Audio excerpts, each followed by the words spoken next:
Welcome back to my channel. And if you are visiting this space for the first time, you're also highly welcome. In this lecture, we'll be looking at the histology of the vagina. I've put up a lecture on the gross anatomy of the vagina. If you've not checked that lecture out, please kindly go and do so.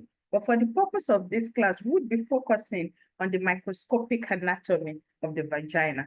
Here, we'll be looking at the different histological layers of the vagina, and we'll also be relating the histological features with the functions that the vagina exhibits.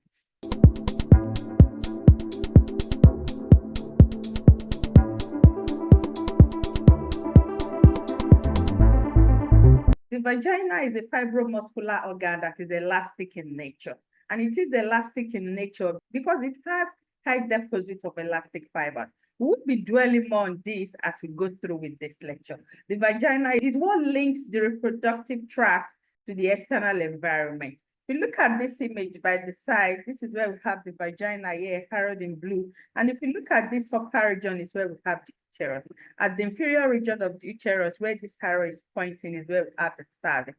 So from the cervix downwards is where we have the extension of the vaginal canal. And it is this canal that finally opens the female reproductive tract into the external environment. So during sexual intercourse, the penis is inserted into the opening or the lumen of the vagina. And it is through this space that the semen is released into, which finally reaches the uterine tube, specifically the ampulla region of the uterine tube, where the semen is needed for fertilization process.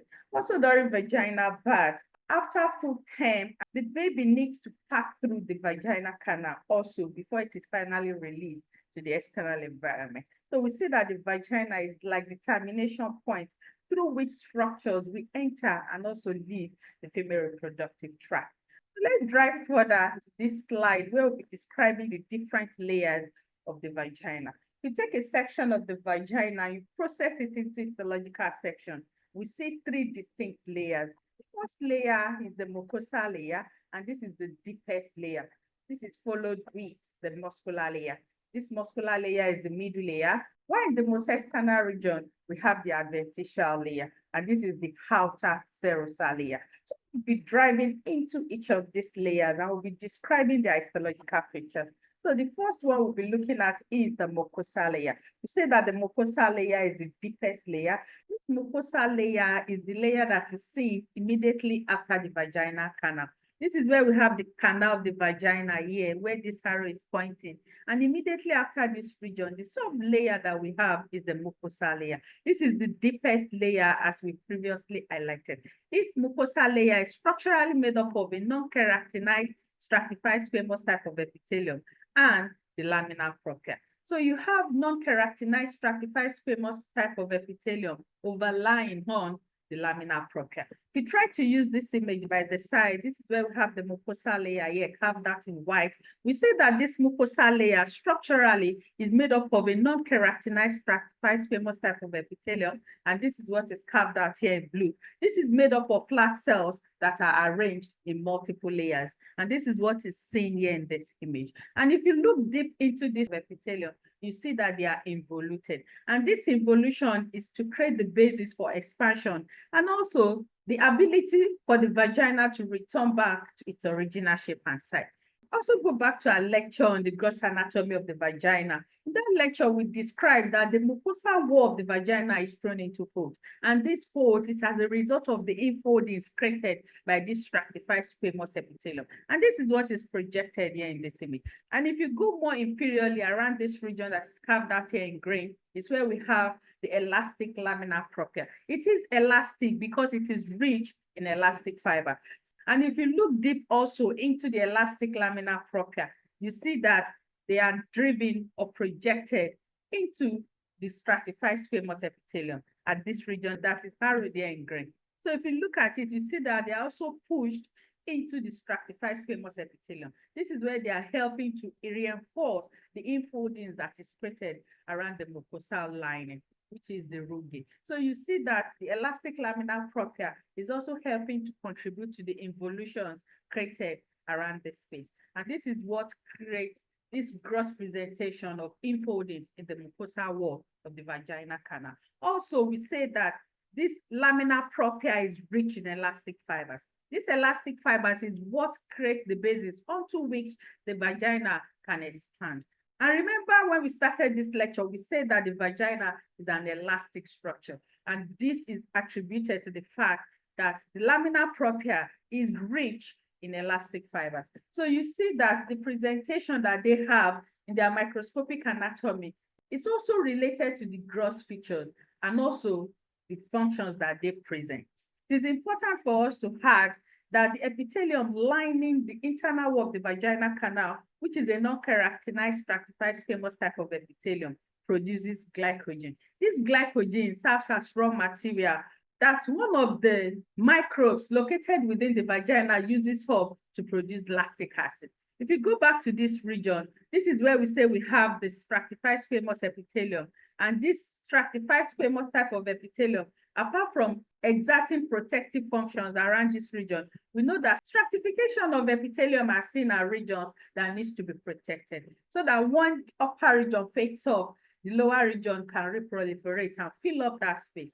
Also, in addition to this stratified squamous epithelium produces glycogen. This glycogen are then released into the lumen of the vaginal canal. And this is what is directed here using this arrow in this image.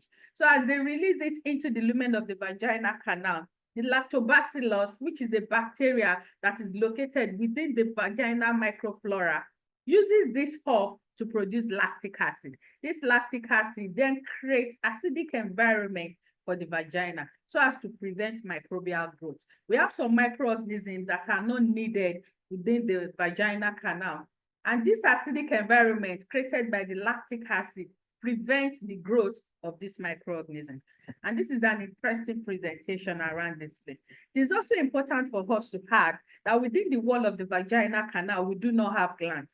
If we go back to the microscopic or histology of the other regions of the reproductive system, as we have previously described in our other lectures, we say that their walls are seen with mucus secreting glands. But for the vagina, we do not have mucus secreting glands within its wall. Why the lumen or the canal of the vagina is seen to be lubricated by the secrete from the endocervical glands and also the Bartholin's gland. But within the lamina propria, we say that there is no gland.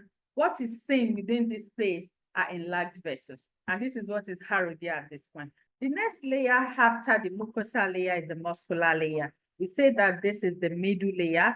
If you look at this image by the side, this is what is carved out here at this region. This middle layer is further subdivided into two sub-regions. We have the inner circular sublayer and we have the outer longitudinal sublayer. So if you look at this image, this is where we have the inner circular layer and this is the outer longitudinal layer. The inner circular layer is made up of fibers that run in circular orientation, while the outer longitudinal layer is made up of fibers that are seen to be arranged in vertical orientation. This is the basis behind the differences between these two sublayers. And if you look deep into the muscular layer, you see a number of vessels, and this is what is harrowed here in black. The outer region, which is the most external region, is the last region, and this is the adventitial layer. This is what is carved out here in yellow. And you see that this adventitial layer is seen to bind with structures that are located close to the vaginal canal. Anteriorly, it is seen to blend with the urinary bladder, while posteriorly it is seen to blend with the rectum. These are the two structures that are closely related to the vaginal region, anteriorly and also posteriorly. And this is what they tend to blend with in the most external region. Structurally, what the adventitial layer is made up of is adipose tissue and also neurovascular structure. So this is what you see around the most external region of the vaginal canal. Thanks for watching.